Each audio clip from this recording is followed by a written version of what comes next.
এমপিওভুক্ত শিক্ষা প্রতিষ্ঠানে এমপিও শিক্ষকদের মার্চ মাসের বেতন কবে? এমপিওভুক্ত শিক্ষক কর্মচারীদের জন্য মার্চ মাসের বেতন নিয়ে নতুন আপডেট এলো। আপনি যদি একজন এমপিওভুক্ত শিক্ষক হন তাহলে এই খবরটি শুধুমাত্র আপনার জন্যই গুরুত্বপূর্ণ।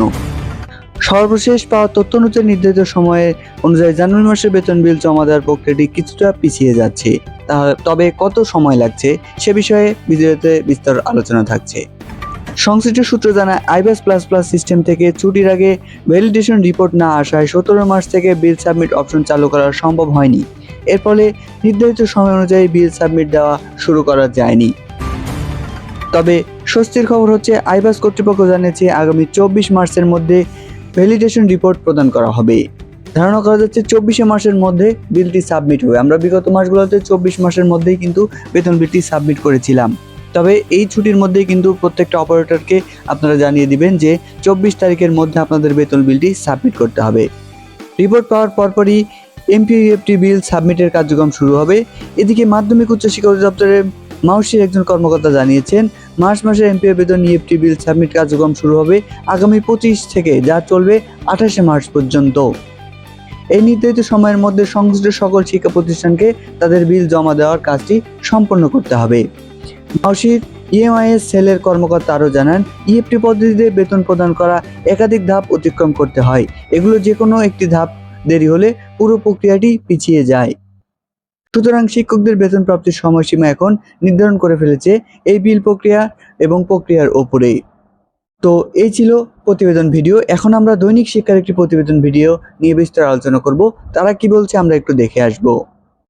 চলে আসলাম এমপিওভুক্ত শিক্ষক কর্মচারী মার্চ মাসের বেতন নিয়ে নতুন খবর।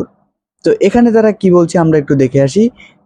এদিকে সংশ্লিষ্ট সূত্র জানায় আইবাস থেকে ছুটির আগে ভ্যালিডেশন রিপোর্ট জমা না আসায় 17 মার্চ থেকে বিল সাবমিট অপশন চালু করা সম্ভব হয়নি, যার ফলে নির্ধারিত সময় অনুযায়ী বিলটি জমা হওয়ার প্রক্রিয়াটি এই মাসে একটু পিছিয়ে যেতে পারে। যেহেতু ঈদ উল ফিতরের ছুটি চলছে, তবে আশা করা যাচ্ছে এই মাসের বেতন ভাতাটি একটু পিছিয়ে যেতে পারে। এমপিওভুক্ত শিক্ষক কর্মচারীর মার্চ মাসের বেতন বিল ইএফটির সাবমিট কার্যক্রম শুরু হবে 25 মার্চ থেকে শুরু হবে, যা চলবে 28 মার্চ পর্যন্ত। সোমবার মাধ্যমিক শিক্ষা অধিদপ্তরকে এ তথ্য জানিয়েছে এক কর্মকর্তা।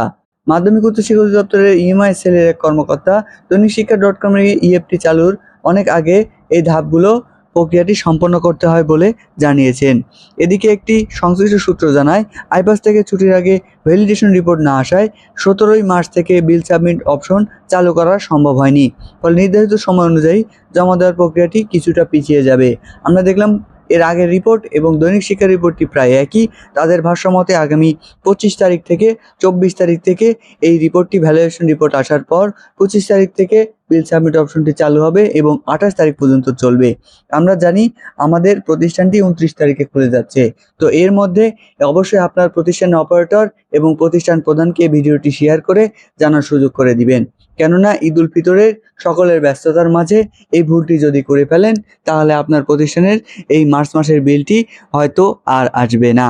যার কারণে এই আপডেট ভিডিও পেতে অবশ্যই আমাদের চ্যানেলটি সাবস্ক্রাইব করে রাখবেন এবং ইএমআই সেলে এই 24 তারিখের পরে আপনাদের এই প্রক্রিয়াটি তালিকাটি সংযুক্ত হওয়ার পরে আমরা ভিডিও আকারে তুলে ধরার চেষ্টা করব। সে ভিডিওটি পেতে আমাদের এই টেকবিডি 2.0 ইউটিউব চ্যানেলটি সাবস্ক্রাইব করে আমাদের পাশে থাকবেন। তো আজকের ভিডিওটি এ পর্যন্তই। সকলকে সাথে থাকার জন্য অসংখ্য ধন্যবাদ।